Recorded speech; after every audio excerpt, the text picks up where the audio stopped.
Olá, meu amigo, minha amiga, bem-vindos a mais um Portal do José. Muito bacana ter vocês aqui nesse papo diário. E você que está chegando agora, a sua inscrição aqui é fundamental para você ajudar a que outras pessoas também reflitam, você levar o conteúdo, levar algumas reflexões, alguns papos. É sempre muito importante, é uma forma da gente ajudar a mudar a realidade, né? Então, chegou agora, se inscreva e vamos embora. Muitas vezes é muito difícil a gente fazer análises da situação política e econômica do Brasil sem que a gente não fique muito indignado, a gente passe uma veemência muito grande na crítica. Porque os governantes que são eleitos para atenderem uma expectativa de melhora do nosso país, quando eles agem contrariamente aos interesses do povo, da nação, para beneficiarem grupos econômicos, de fato, a gente precisa estar o tempo todo martelando, denunciando e colocando holofote sobre alguns temas que ficam muito na penumbra.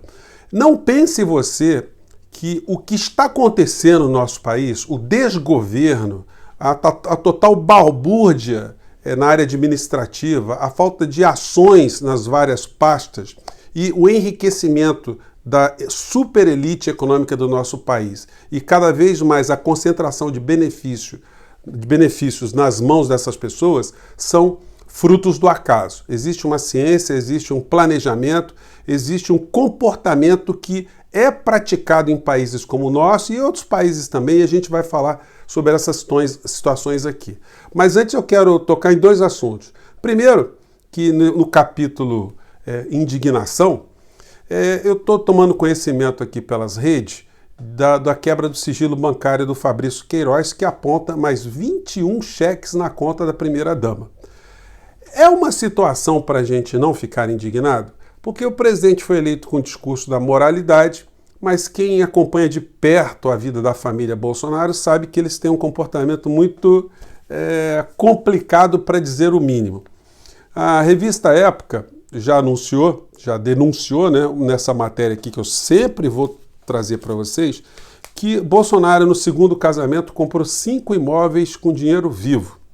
O filho de Bolsonaro transaciona dinheiro de uma maneira muito diferenciada, vamos dizer assim, porque ele saca dinheiro no banco, dá o dinheiro para o Queiroz voltar para o banco para pagar as contas do Flávio Bolsonaro. Evidentemente, nenhuma criança de 5 anos é capaz de acreditar nesse tipo de situação. Infelizmente, o povo brasileiro, aliás, a maior parte dos povos, de uma maneira geral, vota com a emoção e não com a razão. Quem já dizia isso era um cientista, né, político, um jornalista chamado Walter Lippmann, que era uma espécie de guru da família Kennedy. E ele falava, olha, você tem que pegar o povo pela emoção e não pela razão. E isso parece funcionar em muitas sociedades como a que nós vivemos aqui no nosso país e quando a gente percebe alguns fenômenos. O que leva um contingente muito grande de pessoas sem escolarização, sem capacidade de refletir criticamente sobre os problemas brasileiros, porque não foi equipado com informações, não foi abastecido com informações suficientes.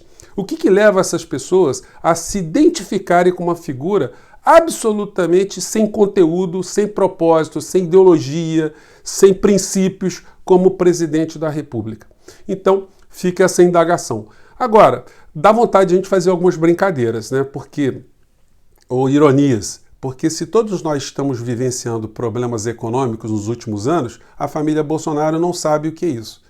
Vai ver que nas nossas famílias também está faltando um Queiroz, porque abastecendo a nossa conta com cheque. Agora, como é que o presidente vai explicar essa situação? A sua esposa está recebendo cheques de um funcionário que cuida do montante de grana que o gabinete do filho gerencia. O deputado Marcelo Freixo, quando foi deputado estadual, ele foi da mesma legislatura de Flávio Bolsonaro. E ele disse numa live que eu assisti outro dia que era muito comum você ver o presidente, então ele era o deputado federal Jair Bolsonaro, no gabinete do filho às sextas-feiras despachando. É bom lembrar que o Fabrício Queiroz é amigo de Jair e não amigo de Flávio. E Queiroz manipulava essa montanha de dinheiro, o que faz com que Bolsonaro tivesse condição ou interesse em emprestar dinheiro para o Queiroz. Obviamente, nenhuma criança, né, como eu disse a vocês, pode acreditar nesse tipo de situação.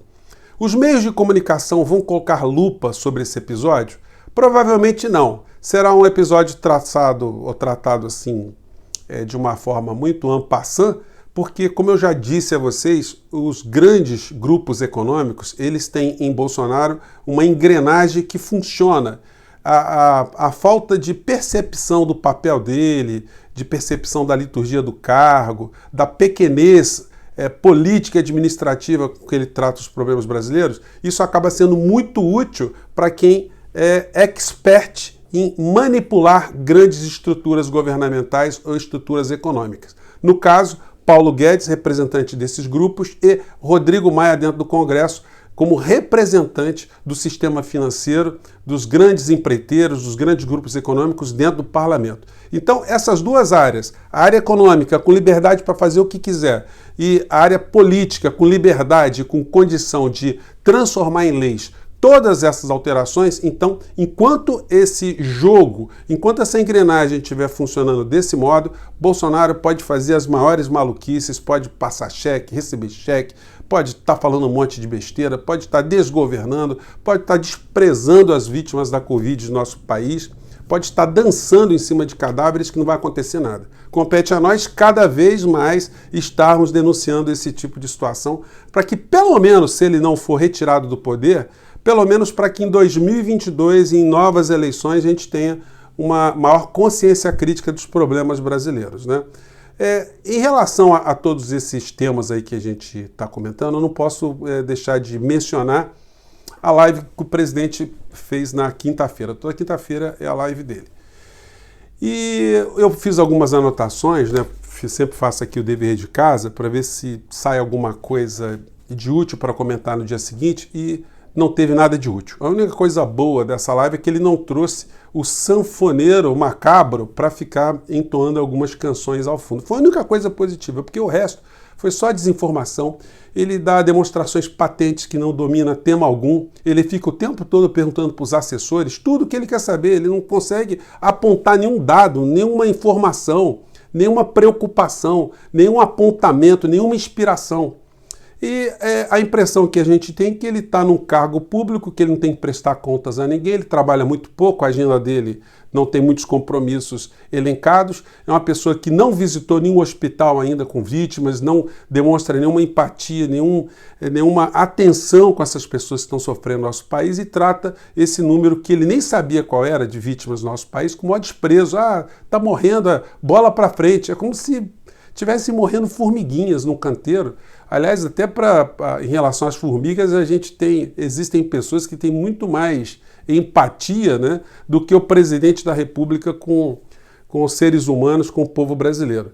Então essa live foi um troço patético, onde ele ficou fazendo apologia da cloroquina o tempo todo, um assunto que o mundo todo já sepultou, mas esse assunto ainda continua a ser tratado de uma forma insistente pelo presidente.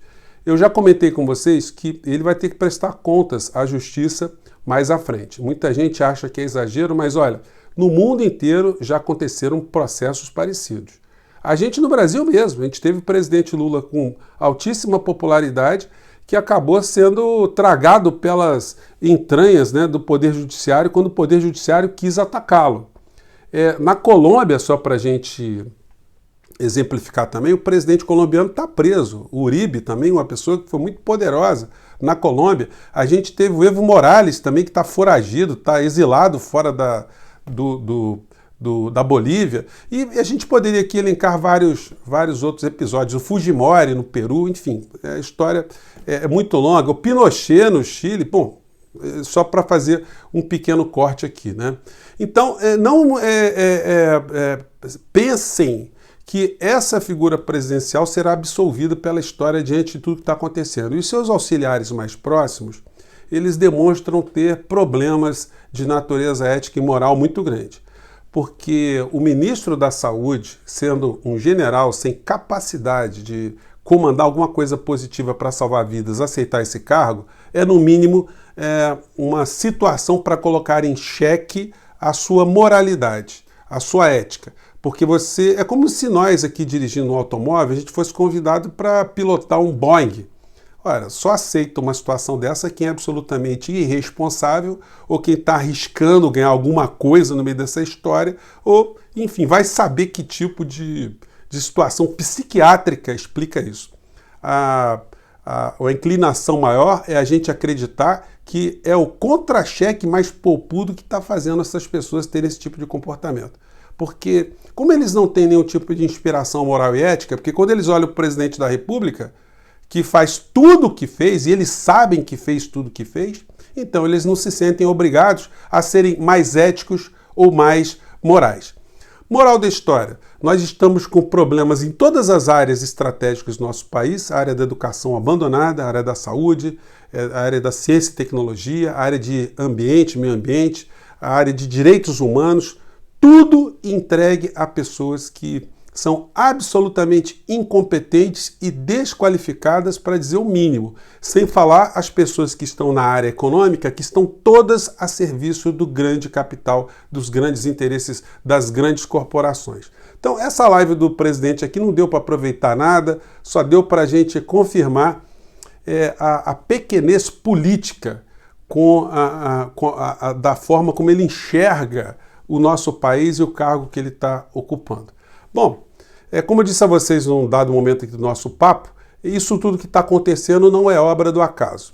Eu vou colocar na descrição do vídeo para vocês um pequeno documentário apresentado pela Naomi Klein, que é escritora canadense, jornalista, uma pesquisadora, e ela escreve há muito tempo sobre fenômenos que acontecem em sociedades como a brasileira, que ela deu o nome de doutrina do choque. Ela mostra que para os grandes grupos econômicos, toda vez que há um problema social, uma guerra, uma ditadura ou uma pandemia, e olha que esse vídeo tem 3 anos, tem mais de 3 anos, esse tipo de situação funciona como uma grande cortina de fumaça para distrair o povo, enquanto direitos sociais são sonegados desse mesmo povo. Ela pega o Chile como primeiro exemplo desse tipo de experimento, que a escola de Chicago, aproveitando uma ditadura, implementou um modelo econômico de supressão de direitos do povo chileno para beneficiar pequenos grupos. E quem é que estava lá nesse governo? Paulo Guedes, que tenta fazer no nosso país o mesmo tipo de aplicação desse sistema chamado a doutrina do choque.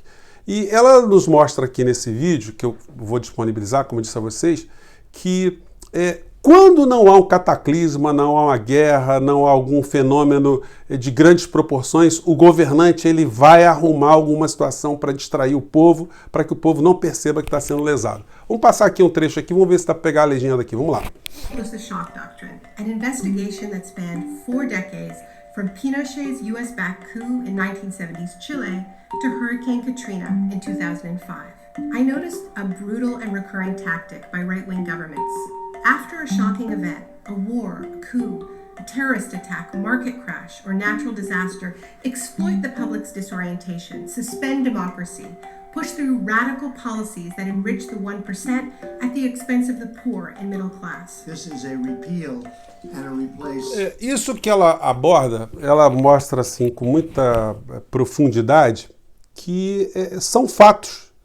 Enquanto a população acaba se distraindo, interesses econômicos eles acabam sempre prevalecendo. Acontece nos Estados Unidos. Nos Estados Unidos ela mostra isso em vários episódios, aconteceu na Inglaterra, em países de terceiro mundo, enfim.